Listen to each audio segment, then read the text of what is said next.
Why choose a Sleep Number smart bed? Can I make my side softer? Can I make my side firmer? Can we sleep cooler? Sleep Number does that. Cools up to 8 times faster and lets you choose your ideal comfort on either side. Your Sleep Number setting. And now, during our Veterans Day sale, save 40% on the Sleep Number Special Edition smart bed, plus free home delivery with any base. Ends Monday. To learn more, go to sleepnumber.com.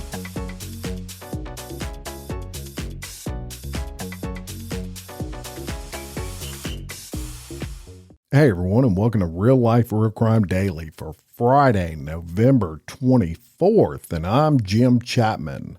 Woody Overton and Mike Agovino have the week off, and it's another best of episode, and this time it's featuring one of our most popular news stories, the Alex Murdaugh murder trial.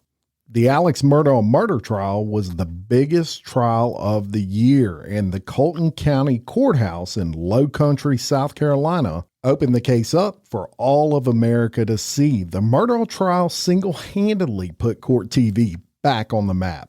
We covered the trial on Real Life Real Crime Daily enthusiastically from gavel to gavel. On March 3rd, 2023, we devoted the entire episode to the closing arguments of both the prosecution and defense, documenting and debating in detail the evidence of the case. So here's what that sounded like as we present the best of Murdaugh. Creighton Waters came into the courtroom yesterday, I think understanding that he was behind by a touchdown on the scoreboard based upon some things the defense had done in the final days of the trial. And he came in and, like a quarterback with 2 minutes left, down 7 points, I think he drove his team down the field and led a great drive and scored. There's a lot that he did, and we're going to go through a bunch of what was covered yesterday, but the only criticism I would give him is I think it could have ended 45 minutes to an hour earlier than it did. I thought that last 45 to an hour was more or less redundant, that he had a jury that had already been out at the Moselle site in the morning and had come back and had been through a 3+ hour closing from him. They had to be pretty fatigued at that point. And whenever you hear somebody continually apologizing for the length of their presentation in whatever context it is, right, you know they are sensing from the audience that the audience is fatigued. And he was doing a lot of apologizing there in the last hour because he could sense that they were checking out mentally. And so I wish he would have brought it to a conclusion faster than he did, but he delivered a lot of meat during most of his time yesterday. Well, he did. And I agree with you that he could have probably shortened that a little bit. There was a lot to cover. There's no doubt about it. And look, when you feel like you're down by a touchdown, you're going to want to take probably a little more time to push your case than is necessary just because you feel like you're down. And he did a few things specifically in his summation that I thought were genius. And I'm going to give you one of those right now, which is there was a point during his summation where he used this term, and I'm going to quote him. He was in the midst of explaining how Miss Murdaugh was running towards the shooter, which they were able to determine. And he said she was running to her baby. She heard that shot and was running to her baby when she got mowed down by the only person that we have conclusive proof was at the scene just minutes before. The strong term and all that, and all you mothers out there can relate to this, and fathers as well, but mothers especially, because we're talking about a female here. When he used the term, she was running to her baby, every mother in that courtroom, every mother in the jury, and every mother who heard that on TV was probably like, I get it. I would have done the same thing, right? You don't even care about the shooter at that point. I thought that was strong. I thought he was appealing to the emotion of this predominantly female jury. Yeah, it was well played. Well, I thought his presentation was really well organized. He basically got in front of the jury and said, "We are going to walk you through motive. We're going to walk you through means. We're going to walk you through opportunity. And then we're going to walk you through consciousness of guilt and guilty conduct following the crimes." And so he set the stage very early with the audience, with the jury, that's what this closing was going to be. It was going to be a review of his motive, and I thought he was really powerful in delivering the motive. And some things became clearer there that I wasn't clear on until he did that. Same thing with means. Same thing with opportunity. Relying on a lot of this forensic evidence, this mobile phone data, and all of that to really crystallize what the opportunity was, and then his documentation using a lot of video evidence as well to show what his post murder behavior was, and basically he said, look, this was a Ponzi scheme. This is a guy who made some bad land deals, developed a bad drug habit, was trying to overcome that, and for a decade he was on this hamster wheel where he would pay one thing off by accessing money another way. And so he was robbing, he was stealing, he was doing whatever necessary to keep the Ponzi scheme going. And throughout that, he was lying to family. He was lying to his business partners. He was lying to clients he represented. He was lying to everyone he had to lie to in order to keep the scheme going. And if he's capable of looking all of those people in the eyes and telling the kind of lies that he did to keep to sustain his time on that hamster wheel, why would you think that he would be doing anything other than lying in this courtroom to keep the hamster wheel going again? I thought that was really powerful. And he said, look, there was only one person who had the motive, the means, the opportunity, and whose guilty conduct after the murders shows that they committed the crime. I mean, okay. He was strong. And look, a lot of this today that you're going to hear, y'all, I'm playing devil's advocate on. What I'm doing is stepping completely away from the situation and taking my personal thoughts out of it and basically giving you a whole nother view on that, as if I were a juror and I didn't know anything about the case. And one thing I will tell you is, in my opinion, the prosecution is wrong. He was not the only one to have a motive. There is a lot of motive that lies with, look, if my daughter died in a boating accident because a guy was drunk and killed her, I've got a strong motive to go kill him. There's no doubt about it. And of course, I have no direct knowledge of that, nor do I think that necessarily happened, but that is a motive. And actually, in my opinion, it's a stronger motive that somebody from the outside did it that had a relationship with the girl that was killed. That is a strong motive to do that. As a matter of fact, I would almost bet you that the police probably investigated that. And they investigated that, I'm sure, because they said, here's a guy who would have a reason to kill her, or here's a guy who would have a reason to pay somebody to kill him.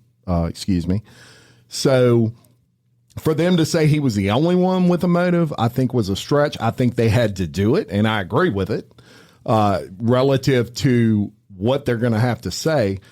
But honestly, I think throughout this entire case, motive was really the hardest thing I struggled with, because he was in a lot of financial debt. But everybody seems to forget this dude was making $1 million bonuses.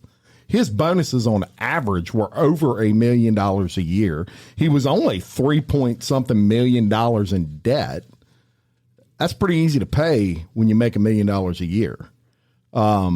Velocity of money, which Mike just talked about. Yes, when you're spending at a high rate and you're gathering a lot of debt, you have to keep that going.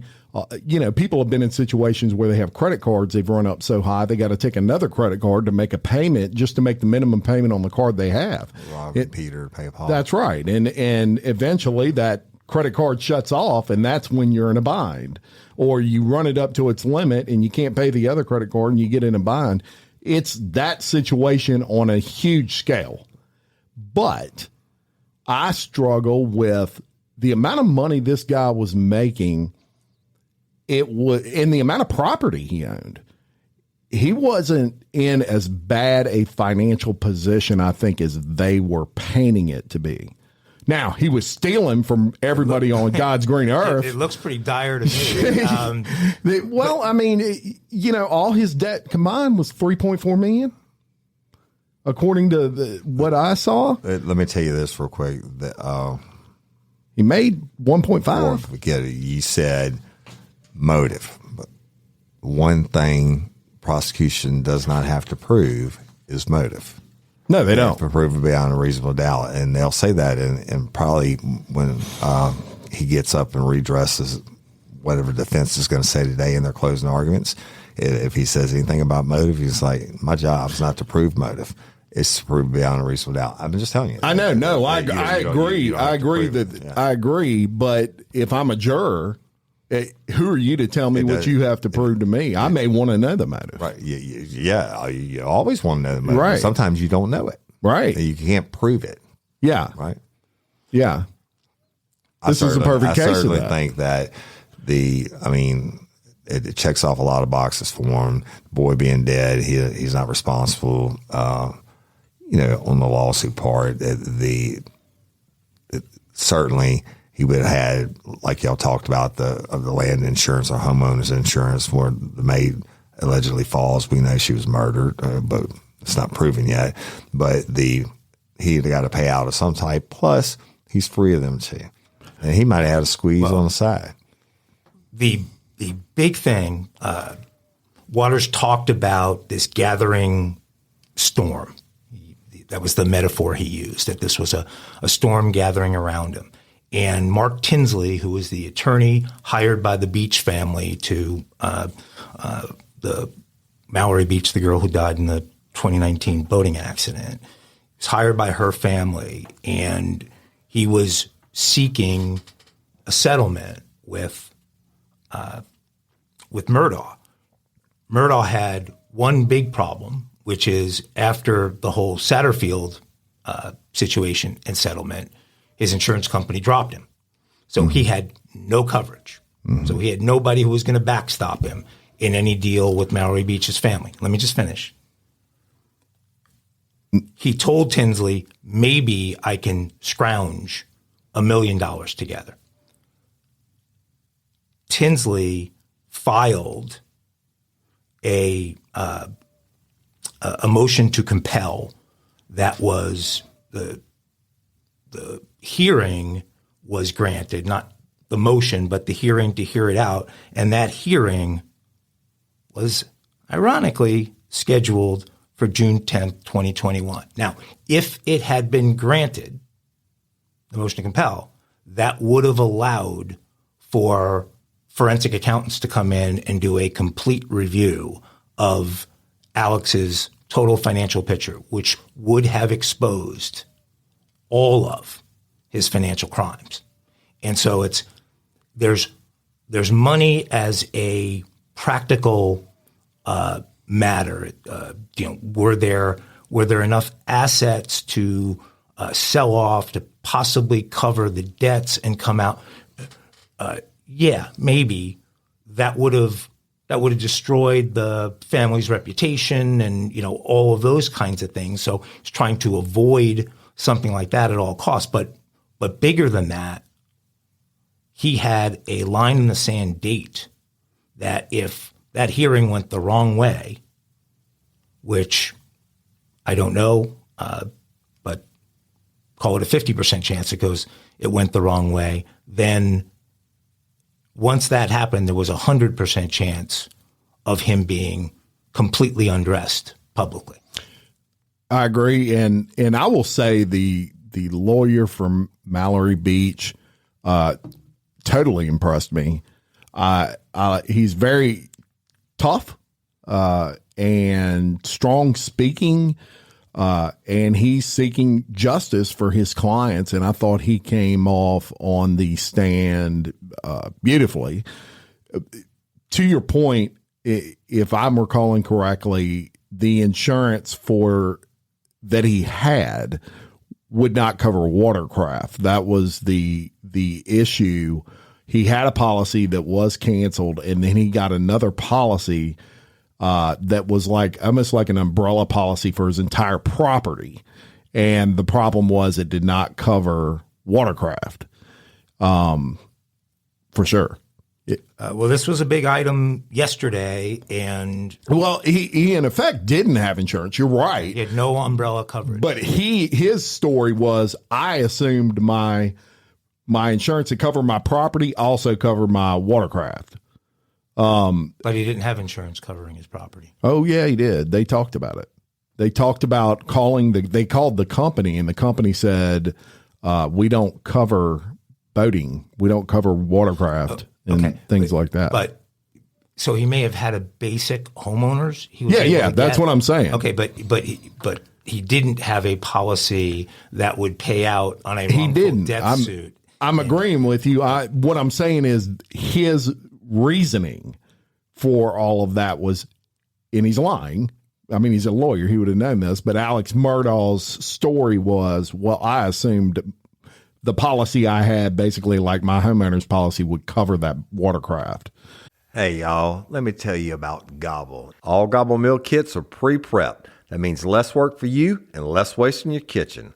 Their meal kits include everything you need so you can save time at the store or just skip that trip entirely. I got the box in and I had 3 different meals. I had a Kung Pao chicken, crispy fish tacos, and a beef bourguignon, however you say it. But let me tell you about the classic beef bourguignon. Look, it came with beef pot roast and a beef broth concentrate, red wine demi-glaze, cremini mushrooms, cipollone onions, mashed potatoes, baby carrots, and rosemary thyme butter. It was so easy to make. Literally like 15 minutes it took Cindy. And let me tell you something, and all the dishes were fire, but this thing was like a taste explosion in my mouth. It's just unreal. We got to spend more time together and more time doing the things we love because everything came in this one single box right to my door. So see what a difference Gobble will make for your household.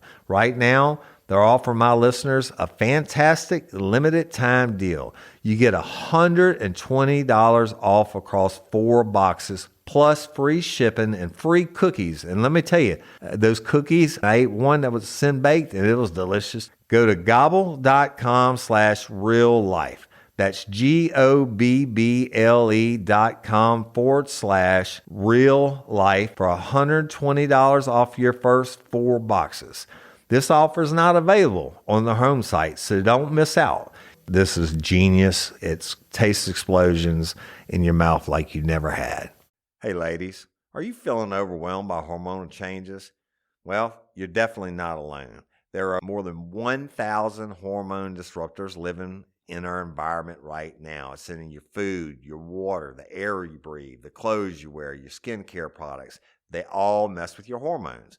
Then there's the natural hormone changes your body goes through, premenopause, menopause. And while it's a natural process, it doesn't mean you have to suffer through it.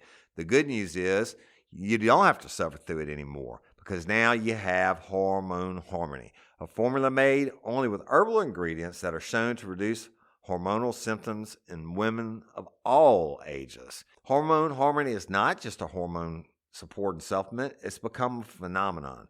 Women can't stop talking about it on social media. A bottle of Hormone Harmony is sold every 24 seconds. And the biggest benefit? Well, my wife says it makes her feel like her own self again. And that's what women mention over and over in the reviews. And there are over 30,000 reviews for Hormone Harmony. And for a limited time, you can get 15% off your entire first order at happymammoth.com. Just use code RLRC at checkout. That's happymammoth.com and use code RLRC for 15% off today. That's happymammoth.com and use code RLRC. It did not. So this lawyer also spoke of a situation where he was at a party. Well, it was a meeting of lawyers conference, yeah. And this is something that takes place every year in that state. And Alec Murdaugh actually approached him and essentially tried to threaten him, basically intimidate him. And he said on the stand, I got tickled. He said, he tried to intimidate me, but I wasn't intimidated. Now, Alec Murdaugh is a big guy, y'all. He in this gentleman was probably average height, 5'10", something like that. He's 6'4", and at that time he had some weight to him. He was probably all of 260 or so, and so I'm sure he tried to physically intimidate him as well. But this guy wasn't biting. Very tough lawyer and very impressive on the stand, in my opinion. Yeah, no, he absolutely was. And so, think about it. The June 10th date is looming over him. The pressure is getting intense. If the motion to compel is granted, then he is fully exposed. In the aftermath of the murders, all of the pressure recedes. He's now a victim. The community's embracing him. His own law firm is backing off. Everybody's rallying around him, right? He gets the he gets the $750,000 from Palmetto. So as far as his firm knows, everything is resolved and restored. And so, all of the pressure that was piling up on him greatly receded immediately after the murders. Breaking news. Just in, a juror was excused due to improper communication in the Murdaugh murder trial Thursday, which marked the 28th day. It could likely be the last day before the jury deliberations begin. Another one says a juror in the Murdaugh trial has been removed due to improper conduct, according to Judge Clifton Newman. Happened 3 minutes ago.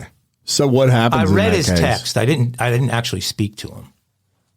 That's okay, isn't it? That's what it was, y'all. The juror was reaching out to Real Life Real Crime Daily for Jim and Mike's take on it because they were confused. So what happens now is one of the alternates, the first alternate up which they've sat there the whole time and everything else, I'm sure on appeal, because I know I'm going to win this and he's guilty as fuck.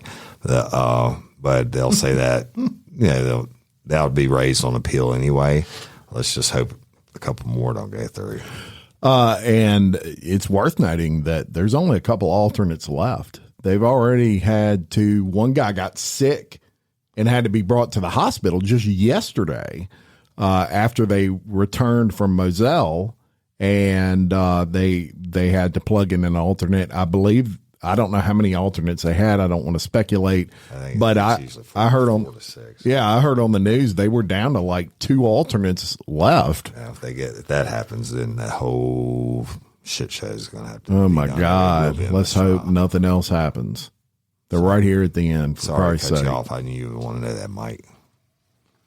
Yeah, that is. Oh, here it is. This morning, a juror was removed from the Murdaugh trial for discussing the case and expressing an opinion to multiple non-juror third parties. The juror was removed and closing arguments began. And with Jim Griffin. And they shared his opinion? What was his opinion? Yeah. They said, guilty as fuck. Fire up the short bus. That's what he said. Not really. Well, there you go. You can only get breaking news on Real Life. Did they tell you who, how that came about? Like who motioned for his dismissal or her dismissal? I don't know, but we're going to find out. This was only 3 minutes ago. That'll be interesting.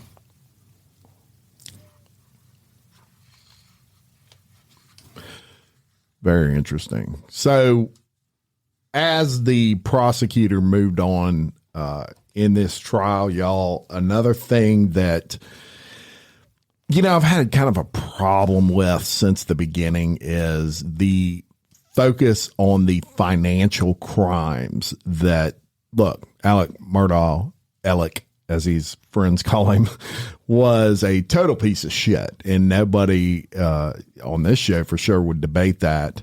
And he did a lot of financial tomfoolery to a lot of people that was just absolutely awful and horrible and disgusting. But I felt like throughout this case, the prosecution focused on it way too much. There was one particular day in which the news channel, whichever one it was, counted the amount of times the word murder was said. And then they counted the amount of times financial or alluding to financial crimes was discussed. And it was like throughout that whole day, 4 times the word murder came out and 400 times financial information was discussed. It definitely needed to be discussed. I felt like it was important to establish that he was desperate. And I just felt like it was almost the entire basis of the case. And for me, I don't see enough of a relation between that and murdering your child and your wife. So I felt like it was almost having the opposite effect for me in that is this the only evidence you have? Is that he owed a lot of people a lot of money and he stole from people? Because to me, that doesn't equal murder. What's your thoughts, guys? Well, I think he had to do that, not just to establish the financial crimes, but to establish that lying to people close to him, lying to family, lying to business partners, lying to clients, that he became obsessed with his self-interest. He didn't care about another human being on earth, and he would do whatever the hell he needed to do in the moment to continue to live and present himself publicly in the way that he wanted to present himself. And, I think they did an excellent job explaining to the jury how someone with Alex's deep legal expertise could choreograph all of this in his, how he thought through all of this. He's a brilliant guy who understands the law, who, worked through all of this. And, one of the things in here that I think this trial, knocking on wood, that in the aftermath it will be remembered for is, I think, the most key piece of evidence is his son Paul speaking from the grave. Because the fact that the evidence puts him at the kennels 5 minutes before the time of death, and the fact that he denied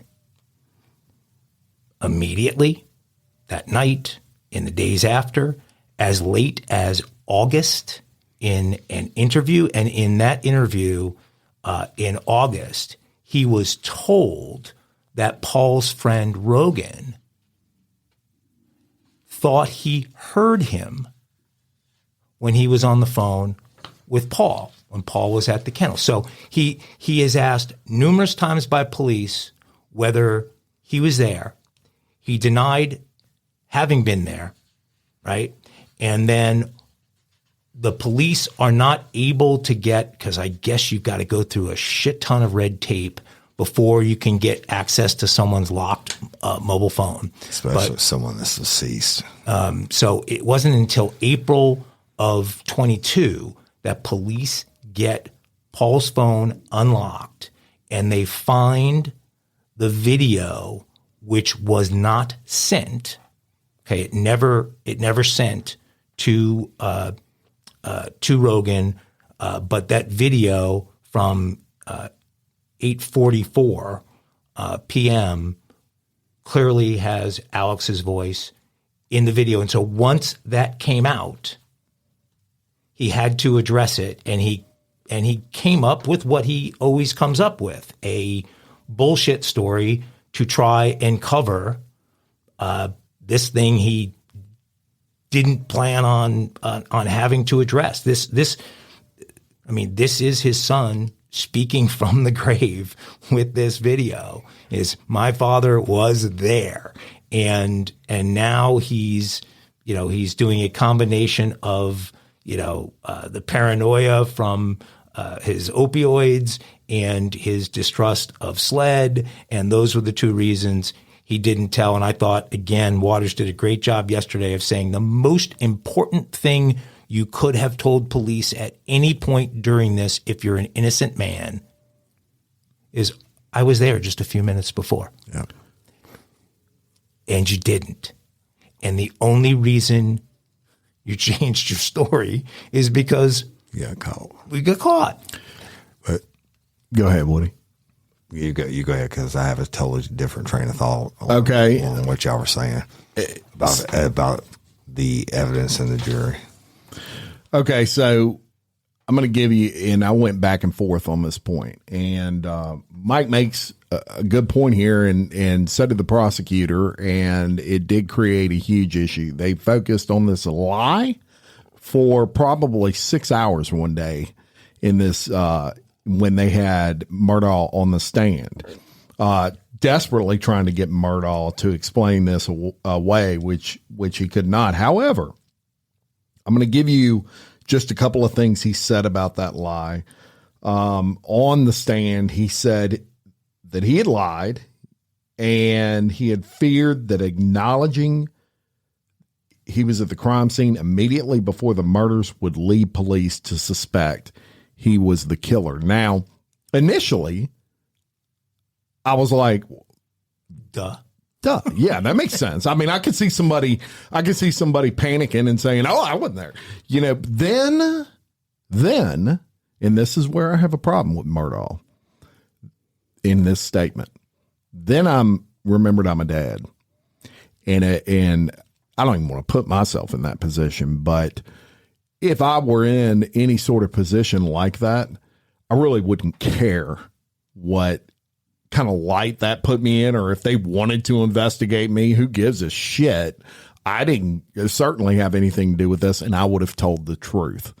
So I could see I could even see him saying that to him and then saying, I was there. I panicked for a second, waiting for years after that and having to get caught doing it.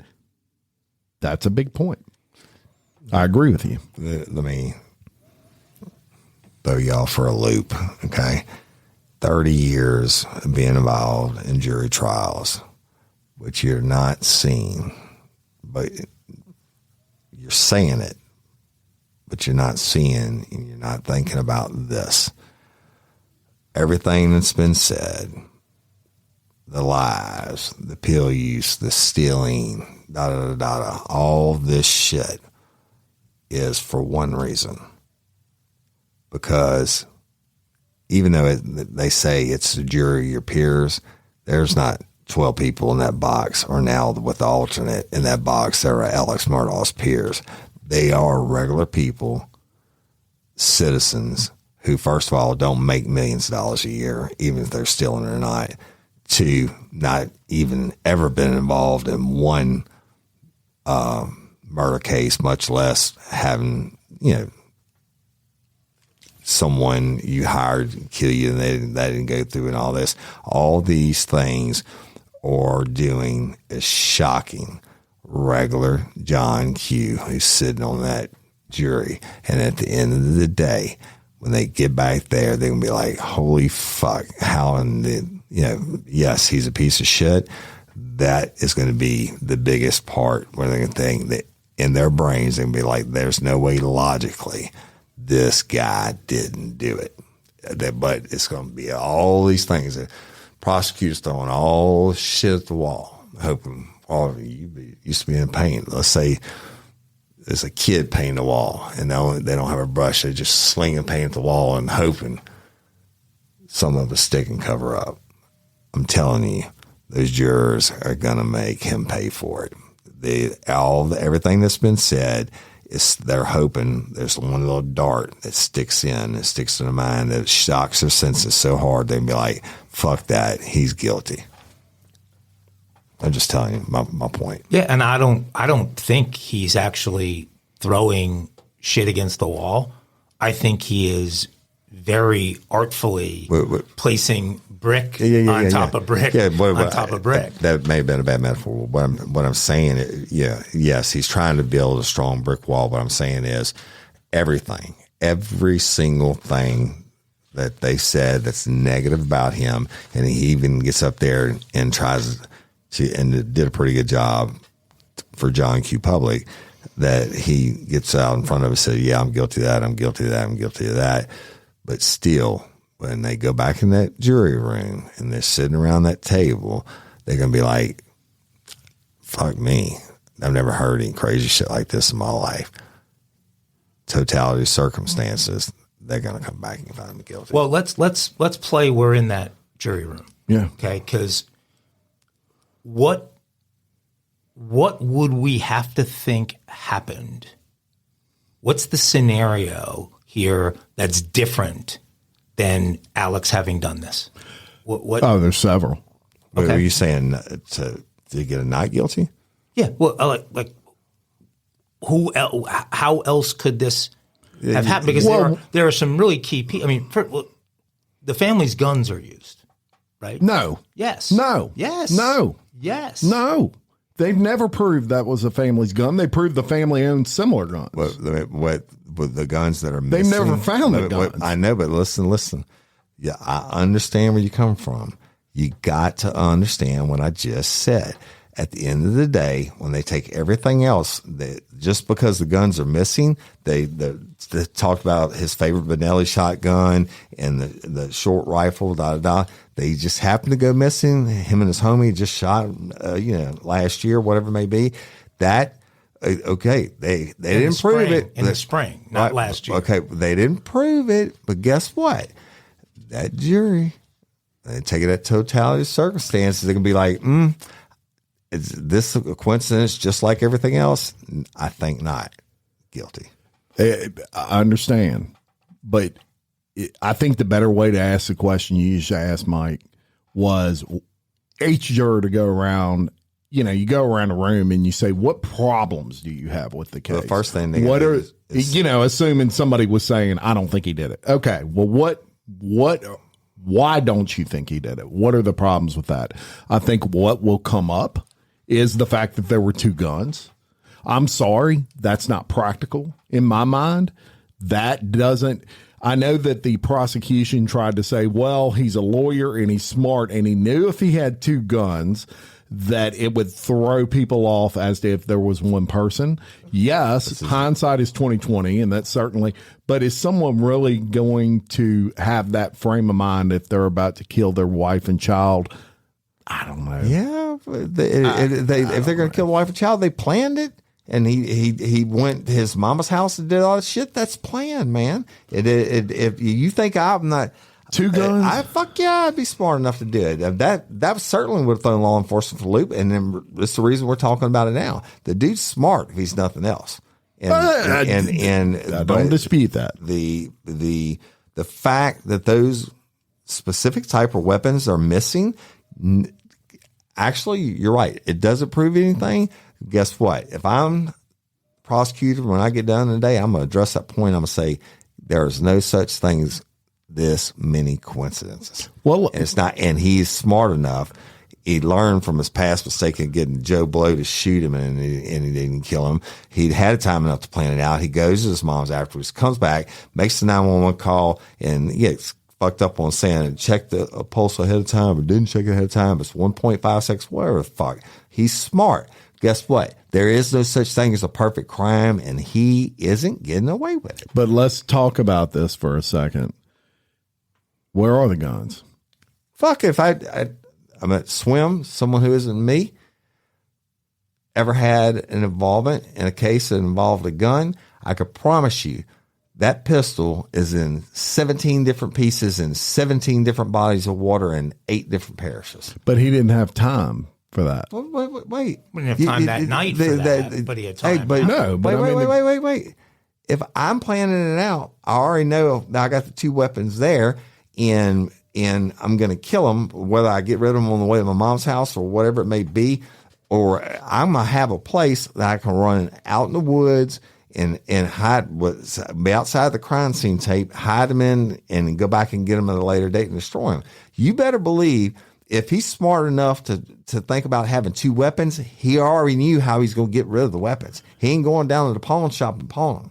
Mike, do we know the time frame between where they pretty much nailed down the time in which they were killed to a degree of certainty within 10 minutes, let's say?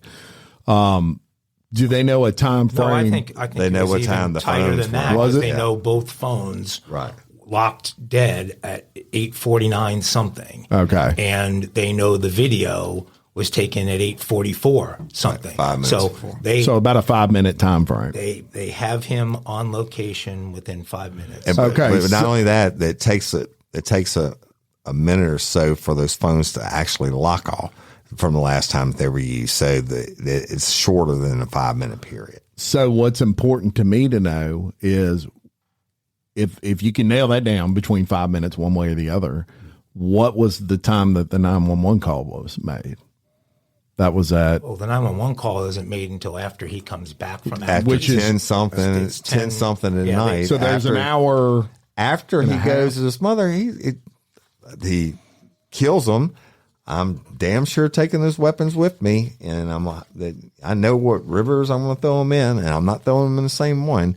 And he had hours to get rid of shit, and change clothes and hose down and do everything. They went else. through the entire timeline of the night. I was under the impression that there was only like a 10, like he arrived at his mother's at a certain time, and there was only a few minutes in between when he could have committed the murders and when his mother saw him. And that's 7 minutes or something. But here's the deal on that too, because they have OnStar. Right.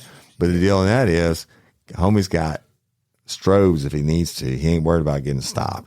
And first of all, he's going to clean up before he drives to his mama's house. Right. Then he's going to get rid of the weapons, and whatever that time frame is, that between he got to his mama's house and got back, they know when we call 911, right? Yeah. So so the video is taken at 8:44. At 8:49:01, Paul's phone locks for good. At 8:49:31, Maggie's phone locks for good. So we know Alice was there just 5 minutes before, right? His phone. So Alex's phone was not down at the kennel, right? So that's another thing is. Well, he said that was normal. Whatever. They didn't get a good cell service on that property, and so if he was going to the kennel, the other two, they had. I'm saying what he said. Wife and a son.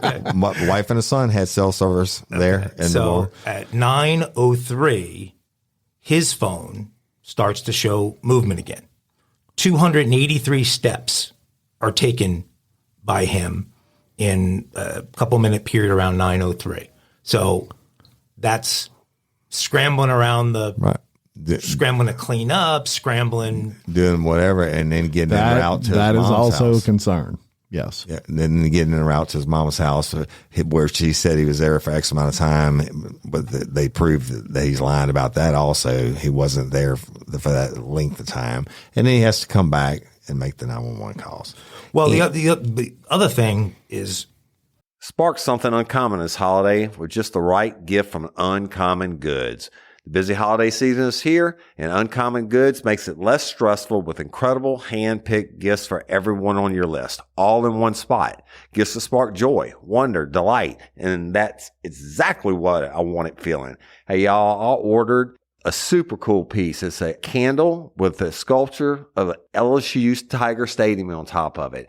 And each officially licensed laser cut wooden replica features up to 4 layers of detail, creating a bird's eye view of a specific football field, seating section, and more. And every label includes your stadium's name, the team's logo, and school location. And it has a coconut, soy, vegan wax infused with sandalwood smell that creates tailgates and touchdowns scent profile, reminiscent of game day. It's invigorating like fresh cut grass and nostalgic like smoke from a pre-game grill, and calming like the crisp autumn air of a new semester on campus. Y'all, I love it. I have it at the base of my TV, and I'm ready to watch the Tigers play on Saturday night, right? Uncommon Goods. Look, when you shop at Uncommon Goods, you're supporting artists and small independent businesses. And many of their handcrafted products are made in small batches. So shop now before they sell out this holiday season. Uncommon Goods looks for products that are high quality, unique, and often handmade or made in the U.S. They have the most meaningful, out of the ordinary gifts anywhere. They even have gifts you can personalize. From holiday hosts and hostess gift to the coolest finds for kids, to hits for everyone from the book lovers to diehard sports fans. Uncommon Goods has something for everyone, not the same old selections you can just find anywhere. And with every purchase you make at Uncommon Goods, they give $1 to a nonprofit partner of your choice. They've donated more than $3 million to date. So to get 15% off your next gift, go to uncommongoods.com/RLRC. That's uncommongoods.com/RLRC for 15% off. Don't miss out on this limited time offer. Uncommon Goods, we're all out of the ordinary.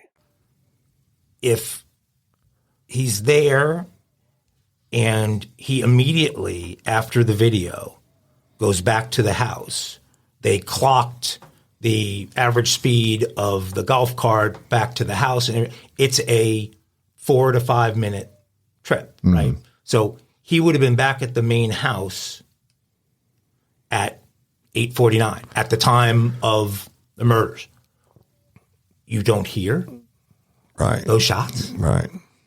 And let me tell you this: I'm not going if I'm smart enough to bring two different weapons.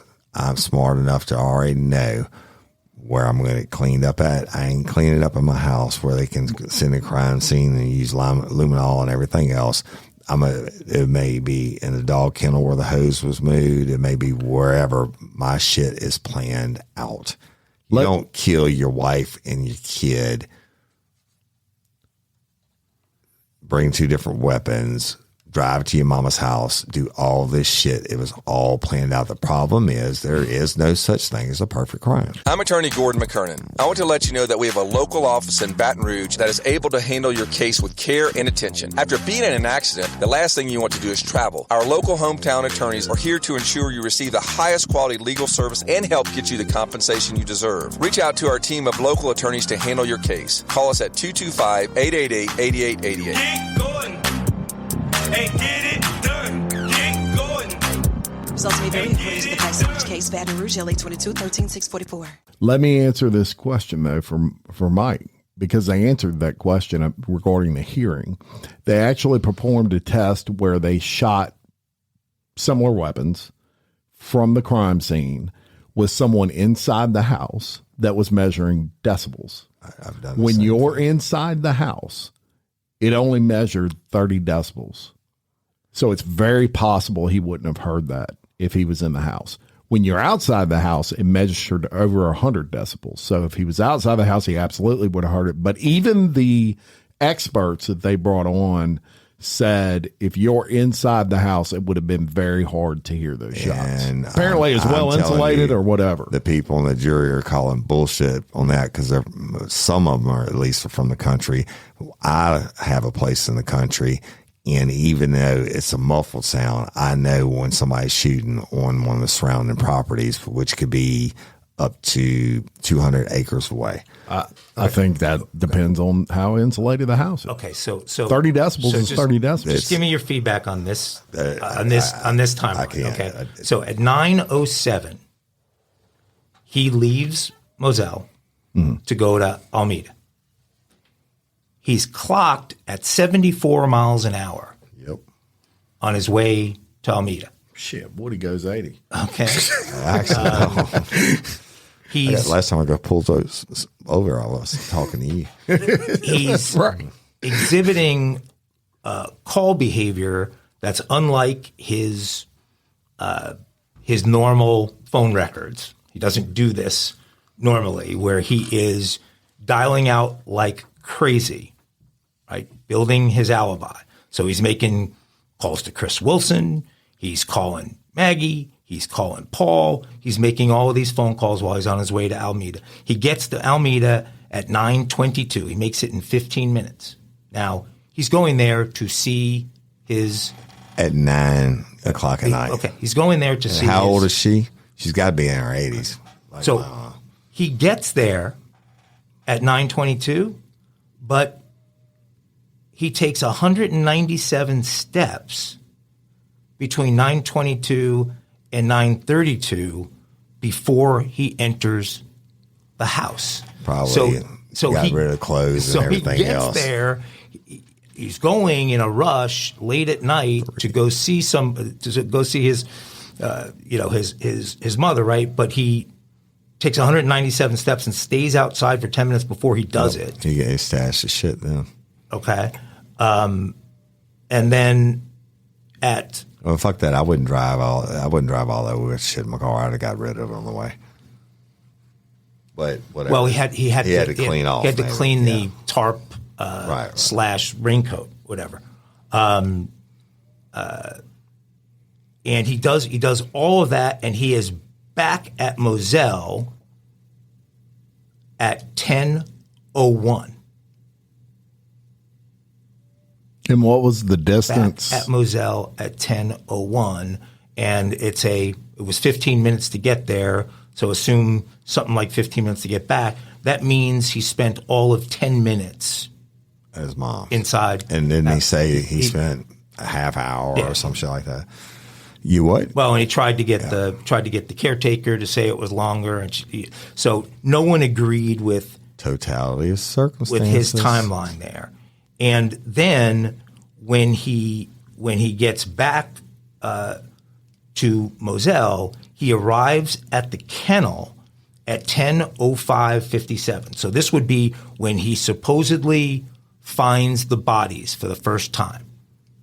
10:05:57. He tells numerous people who testified that he checked and he even turned Paul over, and that's when Paul's cell phone supposedly popped out of his pocket. But he checked both of them to see if they were breathing. His 911 call 1.25 was made seconds. at 10:06:14. Within say he didn't have time. So is what they're saying, to check the pulses and everything. It was like 1.25 seconds from his arrival to the time he called. Well, it's 19 seconds. 19 seconds from 19 his arrival seconds. to the call. You have to get out of your vehicle. That's 3 seconds. You have to go and see what you see, and then you go check both of them, and even roll your son over and see your cell phone come out in 19 seconds. Then you call a 911 all in 19 seconds. No, he got out. He called 911 within 19 seconds because he already knew the carnage he was going to see. And there were discrepancies between what he told some friends and what he told police he did. And it goes back to totality of circumstances. All these people in the jury, regular people, they're going to put it all together like the pieces of the puzzle or the brick wall. It'd be what it'd be. And as someone playing devil's advocate on that, I would say you get out of a truck and you see your wife your son literally with his head blown just about clean off.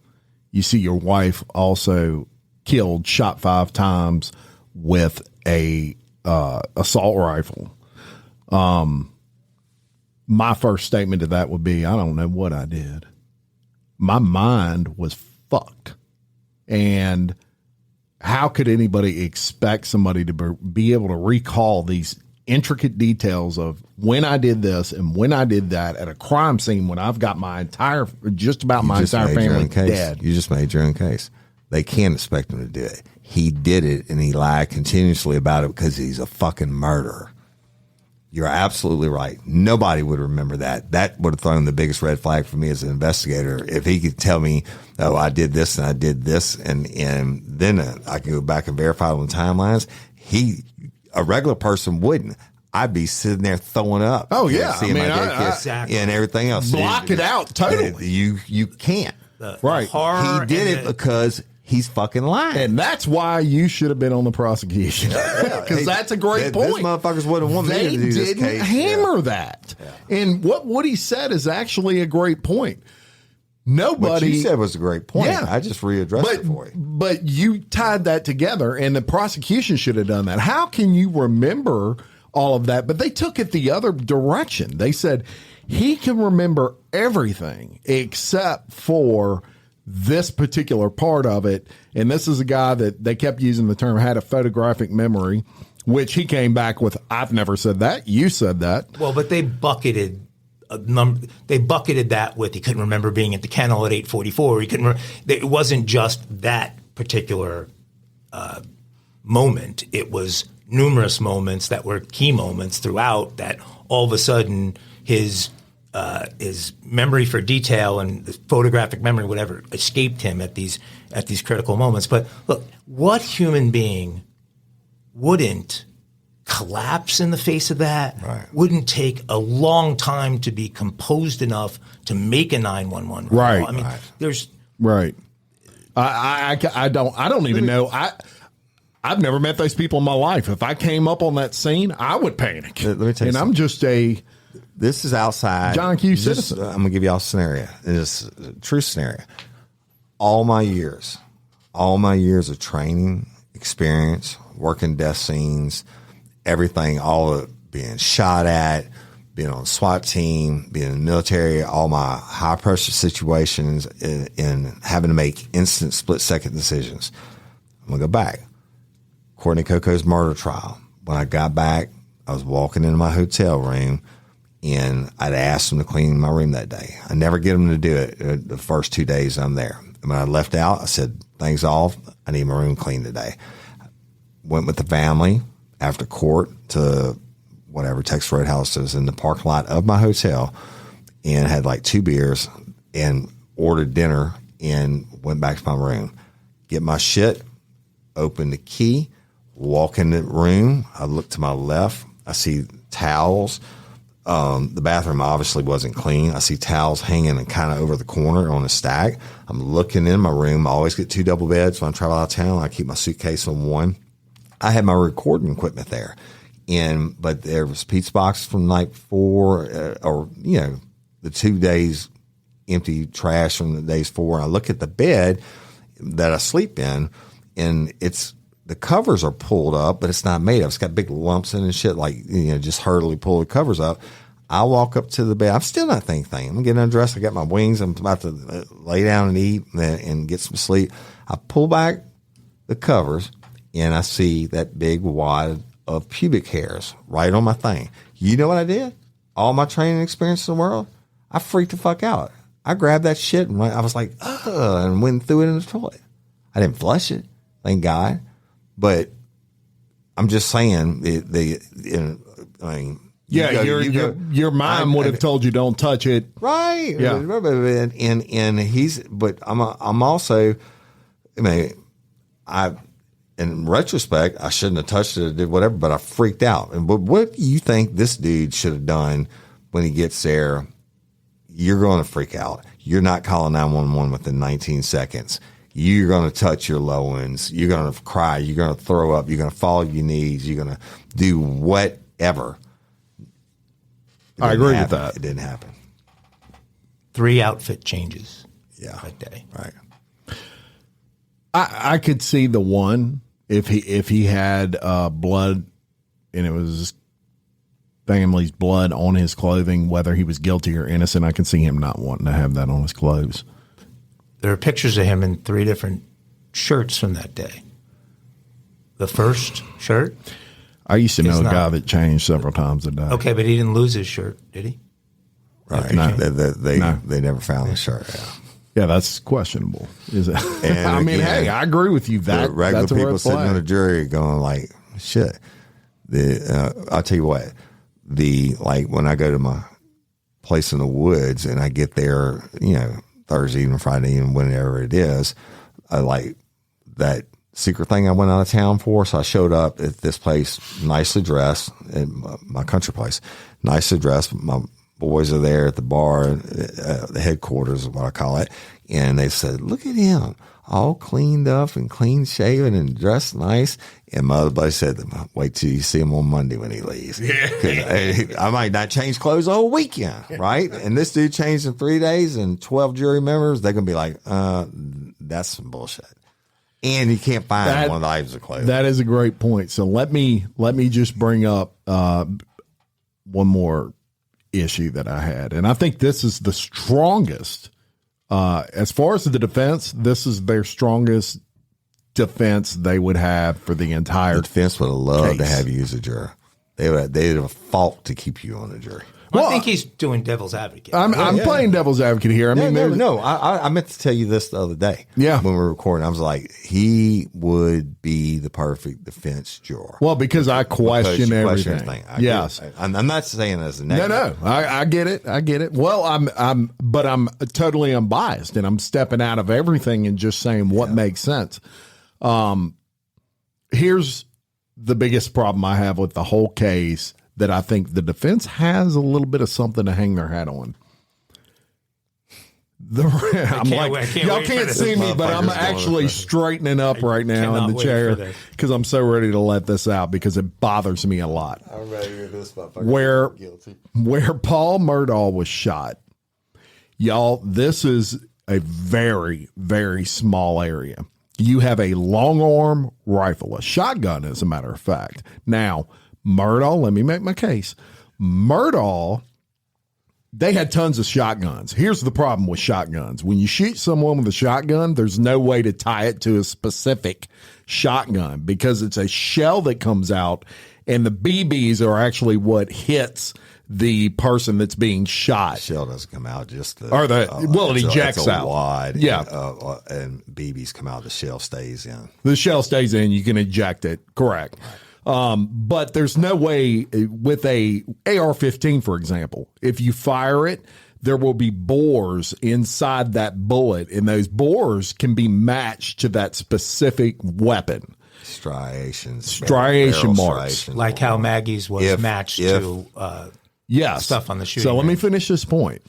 So that was one of the issues was it could have been any one of the shotguns they have. As a matter of fact, they brought up the fact that a few of them looked like they had been fired recently. They had residue in them and stuff like that. And Murdaugh's response to that was, hey, my son wasn't the greatest at cleaning his guns. Now, that makes sense. I mean, I know a lot of people that suck about cleaning their guns. So I mean, that he had a good point there. Especially a younger guy, probably. Now, that being said, this area was like a closet that this all took place in.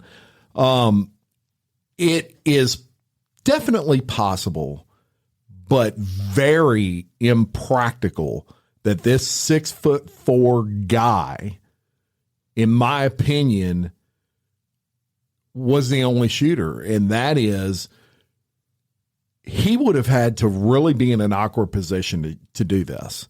They actually tried to demonstrate this in the way that that Paul Murdaugh was shot the second time. You would have had to have almost been bent in this weird angle if you were Murdaugh to make that shot.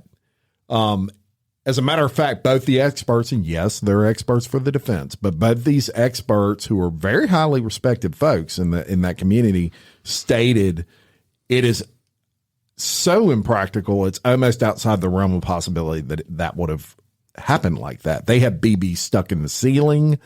There was very little blowback, which usually when you are in close distance, there's much more blowback than. How can you say there's blowback? The blowback's in a firearm. The firearm's never recovered. Secondly, it's on the person. Away. Yeah, but he had all the time in the world to change. But you have bone. You have BBs coming back on you. You have injuries. You have fucking water hose to wash it off. But what about the shots? And the shot, sawed off barrel again or a nail in position.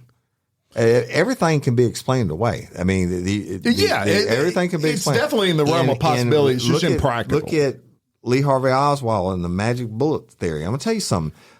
You think Lee Harvey Oswald did that himself? Fuck no, he didn't do it himself. The fact is, and Charlie Watson, we talked about this on Bloody Angola episode yesterday on about Will Hayden, Sons of Guns. Yeah. He is one of the ones that told me, he said, Woody, bullets or shells or whatever, they can say whatever they want to. They never forensically do what they're supposed to do. Okay. And I know they prove it with gel and lasers and all this shit now, but he said, if it doesn't make sense, it doesn't mean it didn't happen. Real quick. I know I interrupt you a lot. That's what I do, but you talk about juries. It's not perfect, but it's the best system in the world. But check this out. More breaking news, y'all. So back to the juror that was removed this morning that we told you about earlier this hour. Since one of the 12 jurors in the double murder trial of Alex Murdaugh was removed Thursday morning and replaced with an alternate after Circuit Court Judge Clifton Newman said she engaged in improper conversations outside the courtroom. Newman said he spoke with the juror, identified as number 785, and she denied having discussed the case. But then 2 other people were interviewed about their contact with the juror, and they waffled on the nature and the extent of the contact. The juror ultimately spoke with 3 people about the case, but not extensively, Newman said he learned, although it involved giving her opinion regarding evidence received. That bitch would have voted not guilty. See what I'm saying? She went in the judge and lied. So you're right. You never know who's on the jury and what they're thinking and everything else. But if you're going to sit there and lie to a judge, and in the most famous murder trial in most recent years, since OJ for sure, right? And so I bet the defense is don't excuse her. Okay, so folks, we just gave you the prosecution's summation and what we thought of that summation, actually, and played a little bit of deliberation. I guess that could be our game for today. We played deliberation, and if we were deliberating as these jurors, still up. And actually what's transpiring right now as we record this is the defense's side of this case. So we'll be bringing you that and maybe even a verdict on our next. Can I say one other thing? And sure. The prosecution's redress to the defense, what's going on right now with the defense. Assuming they redress, so which they will, I'm sure. But I know we have a bunch of listeners in Australia and Canada, and so I don't know if this is true in Australia and Canada, but in the United States, in almost every city of any size now across the country, one of the biggest advertising categories is from personal injury attorneys. They are on every billboard. They're at every radio stop set. They're on every television break. They become personalities within the particular city, right? Murdaugh, well, and I've been seeing his billboards, or I actually saw a TV ad he did with one of the people he stole money from, which is unbelievable. But this guy was that kind of a face around town. So if you're in this area, think about this as, if Morris Bart or my dad was the first lawyer to ever advertise on television in the state of Louisiana, and the board came after him hard because of the ethics. And he did classic commercials, Morse Bar, and all of them came out. My dad paved the way for that. And when I was a kid growing up, they were like, your last name's Overton? Lee Overton must be your daddy. One call. That's all.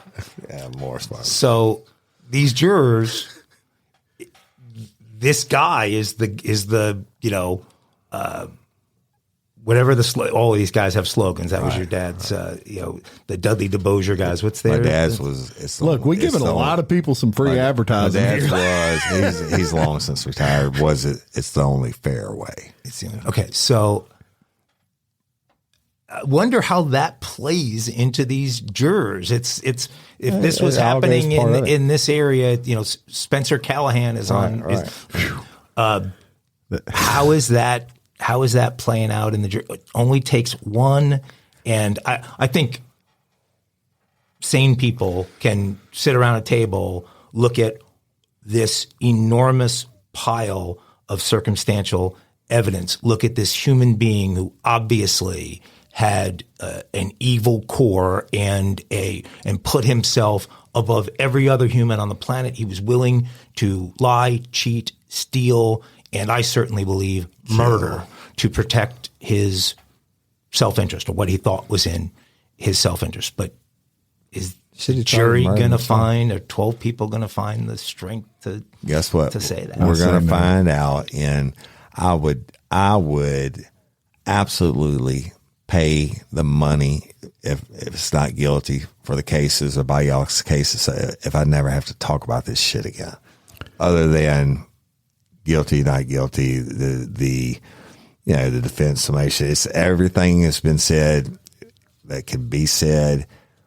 There's 7 top, and you can cut this out or not. I don't care. There's 7 top 100 podcasts in true crime alone, all dedicated, all named after the Murdaugh case. 7. Oh no! This has everybody in the world is riding this horse, and we're not riding the horse. We're telling you the facts, but everybody in the world, and it can only be said so much. It's done. We'll have one more with the defense and the prosecution's redress, and the guilty, not guilty. The case has as much public interest as any case in recent memory. He's a murdering piece of shit. Well, and I've dealt with those people for 30 years, and he's going to get what's coming to him. Well, and a lot of that interest is seeing a family, an individual of prominence and wealth and status and privilege fall from grace in such a dramatic way. It's because he's an asshole. Well, and I think the other should he be found guilty, one thing that'll certainly stick with me is that were it not for his son speaking from the grave, that's priceless. He doesn't, and by many accounts, not to talk bad of the dearly departed, but he wasn't a great human being himself, and did some pretty shitty things. But acorn from the tree, right? But his last living move, basically of making that video, ends up being the thing that proves his dad was there. If I'm the prosecutor, after the defense gets done doing what they're doing right now, I would close with that video, and I would say just what you said. Listen to his son, voice from the grave, telling you Daddy was there. Wow, we hope you enjoyed today's trip down Murdaugh memory lane. Don't forget, Real Life Real Crime Daily will be back with all new episodes next week. We hope all of you had a Thanksgiving filled with family and friends, and we can't tell you how thankful we are for each and every one of you. Much love and peace. Build up to Black Friday with savings all month long at Lowe's. Get up to 50% off select major appliances, plus take an additional 10% off when you buy select major appliances. And don't wait to pick up holiday inflatables under $20. Don't wait to save, in store or online now, because Lowe's knows deals. Valid 11/6 through 12/4. Cannot be combined with additional discounts. See Lowe's.com for details and qualifying items while supplies last.